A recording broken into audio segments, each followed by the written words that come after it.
दोस्तों, एक गांव के प्रधान जी अपने घर पर बैठकर अपने गांव के लोगों की समस्या है जो सुन रहे थे।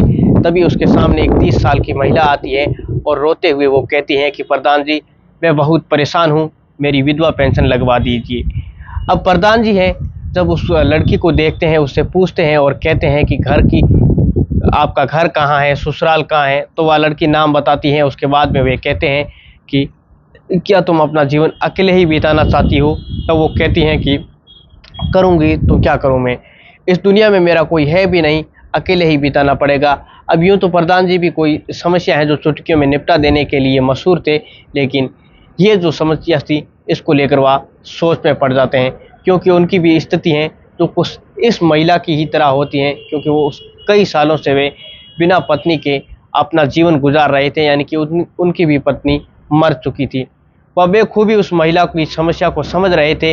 वो उनसे कहते हैं कि ठीक है, कल मैं तुम्हारे घर पर आऊँगा और इसके बाद में समस्या है जो मैं आपको क्या करना है वो बताऊँगा, तुम्हें क्या करना चाहिए। दोस्तों, अगले दिन शाम को है जो महिला के घर में प्रधान जी पहुँच जाते हैं, लेकिन वहाँ पर क्या होता है आइए जानते हैं पूरी कहानी इस वीडियो में। लेकिन वीडियो में आगे बढ़ने से पहले आपसे बस वही रिक्वेस्ट रहेगी कि आप हमारी वीडियो को लाइक करें, आप हमारे चैनल को है जो सब्सक्राइब करें और एक बार वीडियो को शेयर करें, पेज को फॉलो ज़रूर करें ताकि मेरा हौसला बढ़ता रहे। दोस्तों, एक कहानी झारखंड के धनबाद ज़िले की है।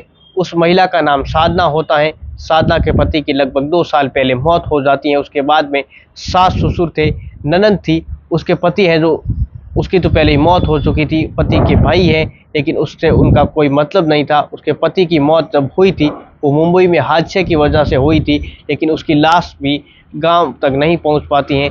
जान पहचान वालों ने उसका अंतिम संस्कार है जो वहीं पर कर देते हैं और अपने पति की मौत से वह बिल्कुल साधना टूट जाती हैं, अलग थलग हो जाती हैं। 7 साल पहले ही उसकी शादी हुई थी, उसकी एक 5 साल की बेटी भी होती है। वो बहुत परेशान हो जाती हैं क्योंकि उसके ससुराल वाले हैं वो कहते हैं कि अब यहाँ पर तुम्हारा क्या है, तुम मायके चली जाओ। और मायके वाले हैं वो भी कहते हैं कि तुम जहाँ से आई हो वहाँ पर पड़ी रहो। वो अकेले ही अपने पति के साथ में अपना जीवन है जो बिताने का फैसला करती है वो लड़की, क्योंकि एक प्रकार से वह ससुराल वाले और मायके वाले हैं जो दोनों उस लड़की को ठुकरा देते हैं। तो प्रधान जी के पास जैसे ही वह लड़की पहुंच जाती हैं, सोचती हैं कि विधवा पेंशन लग जाएगी और कुछ वहां से मदद भी मिल जाएगी, क्या पता कोई मनरेगा वगैरह में है जो नौकरी मिल जाए तो मेरा है जो गुजारा वहां से चल जाएगा। और दोस्तों, इसलिए है जो प्रधान जी के पास में वह लड़की जाती है। लेकिन जब प्रधान जी हैं जो उसका चेहरा देखते हैं, उसकी मासूमियत देखते हैं, उसकी उदासी देखते हैं, तो वह खुद भी वो उदास हो जाते हैं। और उसके बाद में प्रधान जी कहते हैं कि ठीक है, मैं तुम्हारे घर कल आता हूँ। और अब दोस्तों, जो वहाँ की ग्राम पंचायत थी, 10-12 मोहल्ले उसमें थे, कोई इधर घर था तो कोई उधर था, तो वह बहुत 10-15 किलोमीटर में फैली हुई थी। साधना का घर होता है वह प्रधान जी के घर से 2 किलोमीटर दूर था। अगले दिन वो बाइक उठाते हैं और शाम को समय होता है वह साधना के घर पहुंच जाते हैं। वहां जाते हैं तो उसकी बच्ची है जो जिसका नाम गुड्डी होता है, वह बाहर खेल रही थी। घर में दौड़कर वह गुड्डी आती हैं, अपनी मम्मी से बताती हैं। तो साधना है जो अंदर से बाहर आती हैं, देखती हैं कि प्रधान जी खड़े हैं, एक कुर्सी लाती हैं, उनको देती हैं बैठने के लिए, कहती हैं। वह बैठते हैं। उसके बाद में साधना को बुलाते हैं, कहते हैं कि तुम भी बैठ जाओ, लेकिन वो साधना कहती हैं कि ठीक है, आपके सामने मैं कैसे बैठ सकती हूँ। प्रधान जी कहते हैं कि क्या कर रही हो। तो वह साधना कहती हैं कि मैं चाय बना रही हूँ। तो वह कहते हैं कि ठीक है, ये बताओ कि तुम अपना जीवन अकेले ही बिताओगे या फिर क्या तुम शादी नहीं करोगी। विधवा पेंशन से क्या होगा तुम्हारा, इससे तो गुजारा ही नहीं होगा। 400-500 रुपये मिलेंगे, क्या पता आगे चलकर ये जो मिले हैं इससे भी ज़्यादा भी मिले या नहीं भी मिले, इतने में गुजारा कैसे होगा, कैसे नहीं होगा। अभी तुम्हारी उम्र भी क्या है। साधना कहती हैं कि मेरी उम्र 30 साल है। तो प्रधान जी कहते हैं कि अभी तो तुम्हारी पूरी ज़िंदगी पड़ी है और 30 साल की उम्र में तो कोई कोई अपनी शादी करता है, तो तुम भी कहीं ना कहीं शादी कर लो। दोस्तों, प्रधान जी का नाम है जो मुंशी लाल होता है। वो साधना जब ये बात सुनकर रोने लगती हैं, कहती हैं कि कौन है, किससे शादी करूं, कौन मेरी शादी करे और कौन मुझसे है जो शादी करेगा। ये बात है जो मेरी बच्ची हैं वो भी जानती हैं। इतना चाहिए कि मेहनत या मजदूरी मुझे मिल जाए तो ठीक है, अपना गुजारा मैं कर लूँगी। प्रधान जी कहते हैं कि क्यों, तुमसे कोई शादी करेगा, बहुत मिल जाएंगे, लेकिन यही बात है कि जैसे तुम हो वैसे भी रहेगा, तुम्हारा पति नहीं है, जैसे वैसे उसकी भी पत्नी नहीं रहेगी। जैसे तुम्हारा 1-2 बेटा है एक बेटी है और उसका भी कोई बेटा हो सकता है, उनसे आपको समझौता करना पड़ेगा क्योंकि ज़िंदगी तो आगे चलनी ही है। तो साधना कहती हैं कि समझौता ही तो कर रही हूँ। उनके मरे हुए हैं जो 2 साल हुए हैं, उनके मरने के बाद में कितने लोग आए, ऐसा लग रहा था कि जैसे मेरे लिए वो कितनी चिंता करते हैं, मुझे भी कभी कोई दुःख नहीं पहुँचाना देंगे। लेकिन पता चला कि वह मेरे अकेले होने का फ़ायदा उठाना चाहते हैं, लेकिन ये चिंता नहीं थी कि मेरा पेट कैसे भरेगा, मेरी बेटी है जो वह उसका पेट कैसे भरेगा। उससे ज़्यादा इस बात की चिंता थी कि मैं अकेले बिस्तर पर है जो कैसे सोऊंगी, कि उसकी सब लोगों को चिंता थी। तो इस तरीके से दुनिया है जो किससे मैं आगे ये बात कहूँ। और कहने के बाद में वह लड़की है जो रोने लगती है। अब प्रधान जी सोचने लगते हैं, वह कहते हैं कि ये बात है क्योंकि कहीं न कहीं है जो उनकी भी यही वो भी यही सोच रही थी। वे कहते हैं कि ये बात है, उसके बाद में ज़िंदगी कैसे चलेगी, अकेले कैसे आप ज़िंदगी बिताओगे? सबसे पहले तुम्हारे खर्चे हैं, पानी है, जो कौन उठाएगा?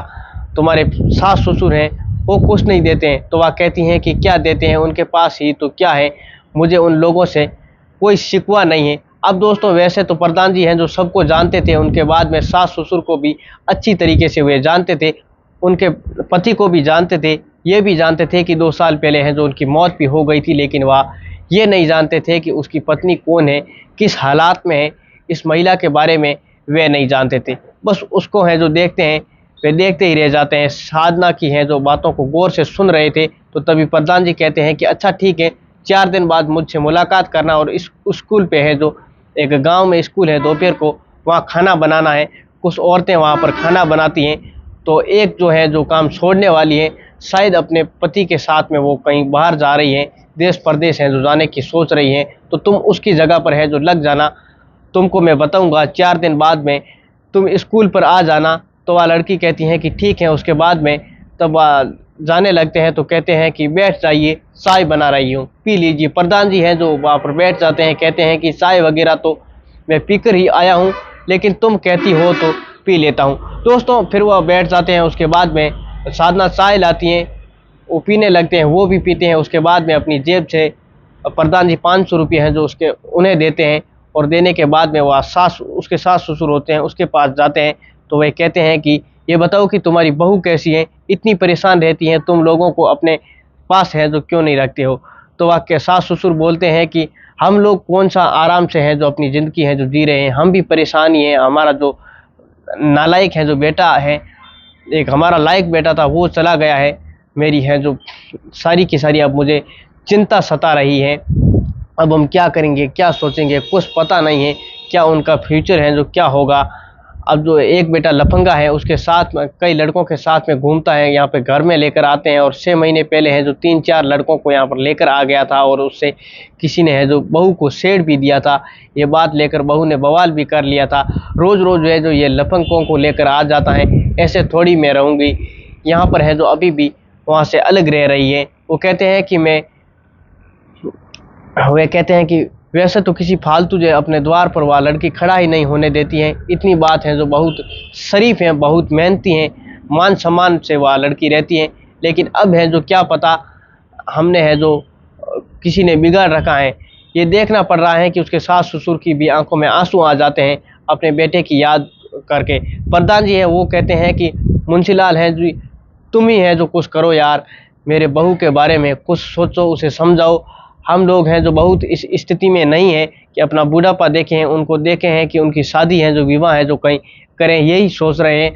अपने बेटे को तो देंगे नहीं क्योंकि ये बेटा है जो इतना नालायक है कि जिसका कोई हिसाब ही नहीं है। खुद ही नहीं करेगी वो लड़की इनसे शादी, कुछ करो यार, उसके बारे में है जो कुछ सोचो। अब दोस्तों मुंशीलाल हैं जो वहाँ से चले जाते हैं, यानी कि प्रधान जी अपने घर पर रात को उनको नींद नहीं आती है, वह करवटें बदलते लगते हैं, साधने के बारे में ही सोचते रहते हैं। अगले दिन है जो वो ब्लॉक पर जाते हैं और अपने ब्लॉक पर है जो किसी अधिकारी से बातचीत करते हैं, लेकिन शायद वहाँ पर बात नहीं बन रही थी। तो उसके बाद में है जो फिर वहाँ जाते हैं और अपने स्कूल में जाते हैं जहाँ उसको बुलाए गए थे 4 दिन बाद में आना। वहाँ जो टीचर होता है उनसे कुछ बातचीत करते हैं, तो टीचर है जो कहते हैं कि कोई बात नहीं, आप है जो इसे यहाँ लाकर रख दीजिए। वह लड़की है जो बहुत मेहनती है, तो वह टीचर से घुल मिल जाती है। उस स्कूल में एक ऐसा भी टीचर था दोस्तों, जिस टीचर की है जो पत्नी है, जो उसका इंतकाल हो चुका था, उसकी पत्नी है जो मर जाती हैं, उनका भी एक बच्चा होता है जो टीचर होते हैं वो खुद ही संभाल रहे होते हैं। अब दोस्तों ऐसे में वो भी परेशान थे, वो भी टीचर यही चाहते थे कि किसी ना किसी बहाने है जो इस साधना से हमारी शादी हो जाए। दोस्तों ऐसे में टीचर का जो बच्चा था वो साधना को बहुत पसंद आ रहा था। वही साधना को भी ऐसा लग रहा था कि कहीं ना कहीं वो भी शादी के बारे में सोच ही रही थी। तो ऐसे में दोस्तों होता क्या है कि थोड़ा दिन कई दिन बाद बीत जाते हैं, वह वहाँ पर खाना बनाती हैं और जो टीचर का बच्चा होता है उसको भी संभालने लगती हैं। इसको देखकर दोस्तों हैं जो उसको गोद में वो लेती हैं और 2 मिनट के बाद में बच्चा है जो कई बार रोने लगता है तो गोद में लेती है तो चुप भी हो जाता है। ऐसे में है जो उसके बीच में बच्चा है जो उसका माँ जैसा स्वभाव हो जो चुका था, तो टीचर को लगा कि कहीं न कहीं अब इससे है जो शादी कर लेना ही चाहिए। तो प्रधान जी हैं जो फिर से साधना के पास में जाते हैं और कहते हैं कि क्या तुम्हें कोई ऐतराज़ ना हो तो हमारे स्कूल के सर हैं जो उनसे आप शादी कर लीजिए। तो साधना कहती हैं कि हमारी क्या औकात है, टीचर बहुत बड़े आदमी हैं, हमसे शादी करेंगे तो नहीं करेंगे। तो प्रधान साहब कहते हैं कि कोई बात नहीं, ये बात हमको टीचर साहब ने ही बोली है। इसके बाद में दोस्तों साधना और उस टीचर की है जो शादी हो जाती है, बहुत अब अच्छे से घुल मिल कर रह रहे हैं और उसके 20-25 लोग हैं जो उसकी शादी में शामिल हो रहे हैं। उसको भी अच्छा लग रहा था, साधना को और टीचर को भी अच्छा लग रहा था। ये कहानी आपको कैसी लगी कमेंट बॉक्स में ज़रूर बताइए। नमस्कार।